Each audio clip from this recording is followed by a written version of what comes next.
કે મારે પોતાને એક ટાઈમનું જમવાનું પણ ના મળતું સાહેબ. અને એ બાબલાને લઈને જઈએ તો ત્યાં હોટલે બેસીએ, કોઈક 5-25 આપે અથવા હોટલવાળા એ કાકા સારા હતા કરશનજી ઠાકોર, સતત અમને જમાડતા. એ વાત વાલ્મિક સમાજની રડતા રડતા કહ્યું કે આ દુનિયામાં અમારું કોઈ નહોતું પણ તું મારો ભાઈ થઈને આવ્યો છે, પણ ભગવાન તને ક્યારેય પાછો નહીં પડવા દે ગમે ત્યારે. એ ઘડીને આજની ઘડી એ રડતા રડતા અંતરની આંતેડીથી આપેલા આશીર્વાદ આજે આપણે 42 પરિવારના ઘર બનાવ્યા. જી મારું નામ ને ભલાઈનું કરું કામ, કારણ કે દરિયાના પાણીને કોઈ માપી ના શકે ને આ જોરાવર બાપુને કોઈ પહોંચી ના શકે. જે ઘડીએ વજયસિંહ ઠાકોર તમારે આંગણે આવ્યો છો ને એ ઘડીએ તો મોતને મુઠ્ઠીમાં લઈને આવ્યો છું. અને આજે મારા નાનકાનું વિક્રમનું પ્રીતનું ફૂલ ખીલ્યું છે એની રાધાનો હાથ માંગવા આવ્યો છું. પણ એક હત્યારો થઈને બીજો હત્યારો કઈ રીતના હોય? મુખી કાકા, તમે તો વિચાર કરો કે તમારી અદાલતે મને નિર્દોષ છોડી મૂક્યો. એક માણસ જેણે હજારો લોકોના અવાજ કાઢ્યા છે, અને જ્યારે એને પોતાની લાઈફની અંદર દુઃખ પડ્યું ત્યારે એને પોતાની પત્ની માટે એક મંદિર બનાવી દીધું અને 3 વર્ષ સુધી એ મંદિરમાં બેસે રહ્યા. તો આજે આપણે એક એવા વ્યક્તિની વાત કરવા જઈ રહ્યા છીએ જેનું નામ છે ગોવિંદ બજાણિયા. તો આપણે આપણી આ ચેનલમાં એમની સાથે થોડું સંવાદ કરીશું. તો મિત્રો, આ છે મિસ્ટર ગોવિંદભાઈ બજાણિયા, જેમની અંદર કલાનો ખજાનો છે, ભક્તિનો દરિયો છે અને સચ્ચાઈનું, માનવતાનું એક ઉદાહરણ છે. તો સ્વાગત છે અમારી વાતો યુટ્યુબ ચેનલની અંદર મિસ્ટર ગોવિંદભાઈ બજાણિયા સાહેબ. પહેલાં તમારો થોડુંક પરિચય આપો. મારું નામ તો ગોવિંદ બજાણિયા છે અને સૌ બધા મારા મિત્રો ઓળખે જ છે. અને કાંકરેજ ઓગળ તાલુકાનું ટોટણા મારું ગામ છે. ગોવિંદ બજાણિયા નામ છે. તમે ગોવિંદભાઈ ઘણા લોકોના અવાજ કાઢ્યા છે, ઘણા મોટી મોટી સેલિબ્રિટીઓ, ગુજરાતી કલાકારોનો અવાજ કાઢ્યા છે. તમને એ અવાજ કાઢવાની કળા કઈ રીતની અને આઈડિયા કઈ રીતનો તમને આવ્યો? ગુજરાતી કલાકારોનો અવાજ કાઢવાની એક પ્રેક્ટિસ, પહેલાં સિંગર બનવાનો બહુ શોખીન હતો, અભિનેતા તરીકે કામ કરવાનો બહુ શોખીન હતો. પણ આજથી લગભગ 2006-07ની સાલની અંદર આ બહુ નાના માણસ માટે બહુ અઘરું હતું. અને જ્યારે સિંગલની લાઈન પકડી તે વખતે ઓડિયો કેસેટ આવતો, તો એ ગરીબ માણસ માટે બહુ અઘરો હતો. અને મારો પરિવાર તો, હું એવા પરિવારમાંથી આવતો કે જે મજૂરી કરીને એક ટાઈમ એમનું ગુજરાન ચલાવે, પણ શક્ય નહોતું. પણ ગુજરાતી ફિલ્મો લગભગ હિતેન કુમાર હોય, નરેશ કનોડિયા હોય, આવા મહાન કલાકારોના ફિલ્મ લગભગ 1 થી 25 વાર જોવામાં બહુ ધ્યાન આપતો, જેને એક હાસ્યના પાત્રથી એક કાયમ માટેનું એક સત્ય બની ગયું હતું. જેમ કે કોઈ જોડે મજાક કરતો હોય તો કોઈ એમ કે ગોવિંદ તું ગુજરાતી પિક્ચર ઘણા જોવો છો, તો આમનો અવાજ ડાયલોગ સંભળાય તો એમના અવાજમાં એક નિમિક્રી કરું, એમાંથી એક કાયમ માટેની આ ઘટના બની ગઈ. એમ તમારા જીવનની અંદર એક ભાવનાત્મક ઘટના બની. એમ તમારે તમારી વાઈફનું મંદિર બનાવ્યું અને 3 વર્ષ સુધી તમે ત્યાં બેસ્યા, એના વિશે થોડુંક જણાવો.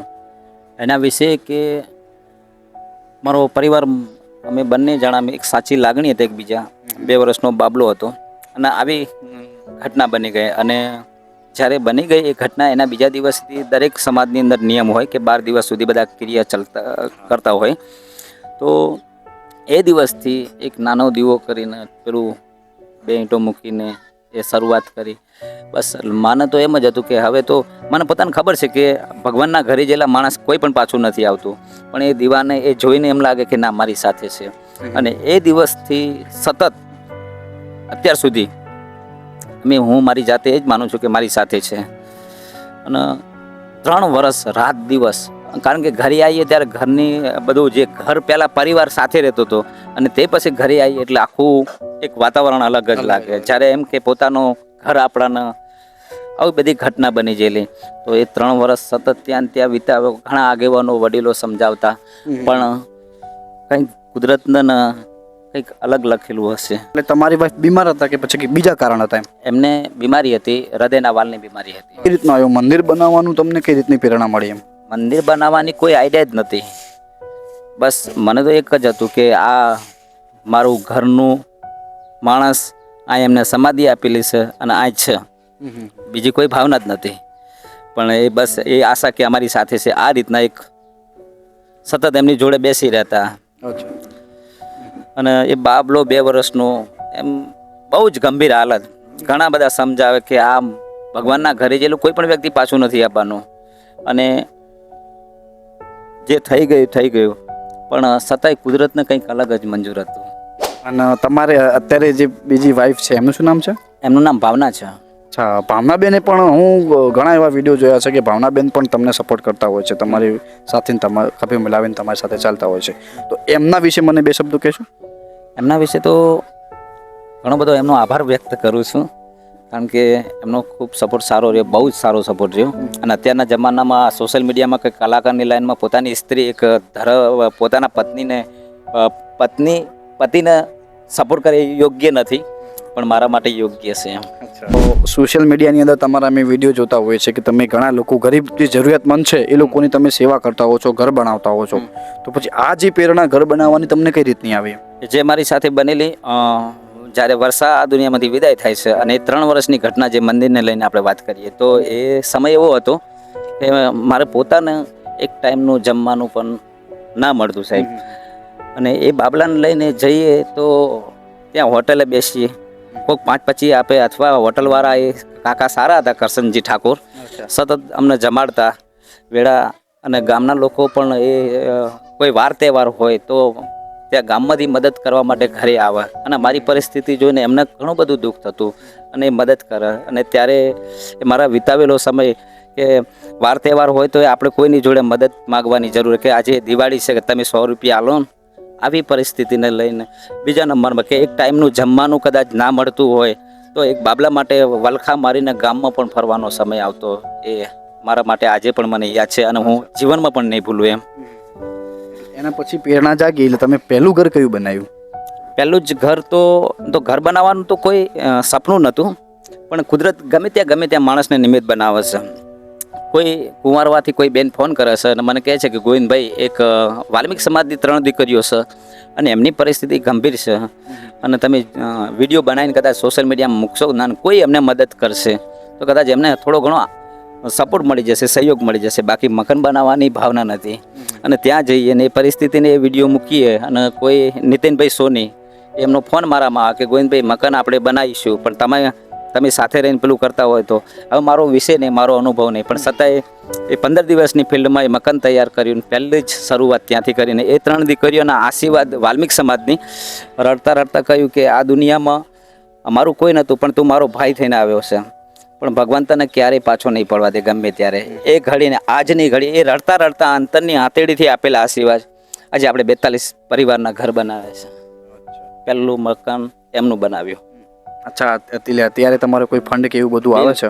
અત્યારે હમણાંથી થોડોક ફેરફાર કર્યો છે, કારણ કે બધા લોકો સરખા નથી હોતા. કે કોઈ એવું કહેતા હોય છે કે ગોવિંદભાઈ સેવાના નામે પોતાનું ઘર પણ ચલાવી રહ્યા છે, અને સેવાના નામે કોઈ મારું ઘર નથી ચાલતું. કારણ કે સોશિયલ મીડિયામાં મારી યુટ્યુબ ચેનલ, ફેસબુક અને ઇન્સ્ટાગ્રામમાં આ બધું થોડું નાનું મોટું, હમણાં લગભગ મારા 30 થી 35 હજાર રૂપિયાની આવક છે, તો એનાથી ઘર ગુજરાન થાય.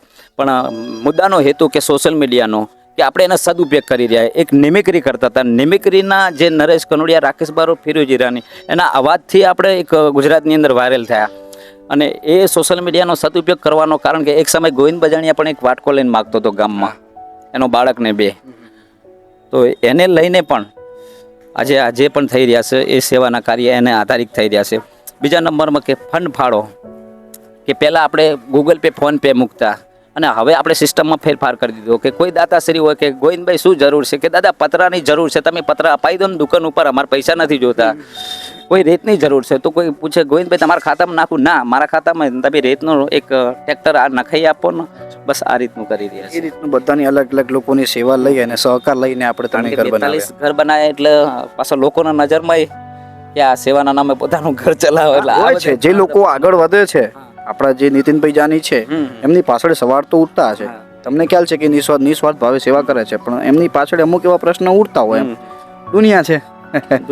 કારણ કે 3 વર્ષથી સેવાના કાર્ય કરતા કરતા અત્યારે કદાચ બધા ગોવિંદ બજાણિયા, હું મારી જાતને પોતે નથી એવો મહાન માનતો, પણ બધા જ ગોવિંદ બજાણિયા એ લોકો કહેતા હોય છે, એમની વાત એ સાચી, બધા ગોવિંદ બજાણિયા જેવા ના હોય. એટલે આપણે 42 મકાનો બન્યા તો ઘણા બધા પ્રશ્નો તો ઉઠે ને કે ગોવિંદભાઈ એમના ઘરે વારે ઘડીએ બસ બીજું એમનો કોઈ કામ ધંધો જ નહીં, એટલે આવા પ્રશ્ન બનતા. હવે ગુજરાતી ઇન્ડસ્ટ્રી જે કલાકારો છે એમની તમે મિમિક્રી કરો છો, તો મિમિક્રી કરવાનું તમને તમે મને કીધું પણ મને ફરીથી જણાવી દો કે મિમિક્રી કરવાનું તમને આઈડિયા કઈ રીતનું આવ્યો? ગુજરાતી ફિલ્મ જ્યારે 2006ની સાલમાં એ મારા મમ્મી પપ્પા જેમ કે મને કટલેરીની ફેરી કરવા મોકલા અને ત્યારે બાળક બુદ્ધિ એમ કે લગભગ મારી ઉંમર હશે 16-17 વર્ષ અને થિયેટરનો જમાનો ચાલતો ત્યારે ગુજરાતી ફિલ્મ લાગે એટલે આપણે એ ફિલ્મ હિતેન કુમારના પહેલેથી જ બહુ એમનો ચાહક હતો. એમની ફિલ્મ લગભગ 25 વખત જોવાનું થાય અને એમના ડાયલોગ સતત રિપીટ કરું કારણ કે એ જે એમને બોલવાની એક મજા હતી ને એ હું સતત મારા જીવનમાં ઉતારતો હતો. એમની કળા તમે હા પણ એમના જેવું તો કદાચ કોઈ બની શકે જ નહીં મારાથી.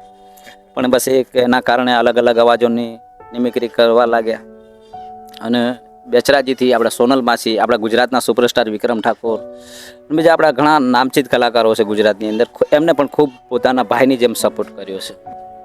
આમ કલાના જગતની અંદર નાતે પ્રિય કલાકાર મારા હિતેન કુમાર અને લાગણીશીલ ખૂબ અતિશ વિક્રમ ઠાકોર. અચ્છા, એટલે હવે મને એમના અવાજમાં એક મિમિક્રી કરીને બતાવો. હિતેન કુમાર, હિતેન કુમારની ફિલ્મ હતી એકવાર પીયુને મળવા આવજે. એ જામીનદારના રોટલા ઉપર નબનારા કુરકુરિયા, એકવાર મારા મલકમાં આવજે. રાકેશભાઈ અને હિતેન કુમારની. એ જામીનદારના રોટલા ઉપર નબનારા કુરકુરિયા, જા તારા જામીનદારને કહી દે કે ફરી એકવાર રામલો આવ્યો છે. રાવણની દુનિયાને બાળીને ખતમ ના કરો તો મારું નામ સૂરજ નહીં. એમની એકવાર મારા મલકમાં આવજે અને એકવાર પીયુને મળવા આવજે જે વિક્રમભાઈ સાથે.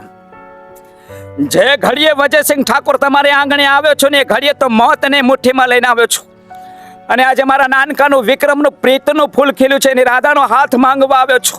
પણ એક હત્યારો થઈને બીજો હત્યારો કઈ રીતના હોય? મુખી કાકા, તમે તો વિચાર કરો કે તમારી અદાલતે મને નિર્દોષ છોડી મૂક્યો. આ એમના બહુ પ્રિય ડાયલોગ હતા. ફિરોઝ ઈરાનીનું મને સંભળાવો. ફિરોઝ ઈરાની એ દુનિયા માટે ફિલ્મી દુનિયામાં વિલન છે. બાકી મારા માટે હું એમને બહુ માનું છું કારણ કે ક્યારે મને ફોન કરતા હોય છે. હા, ઘણી વાર વાત થતી હોય છે.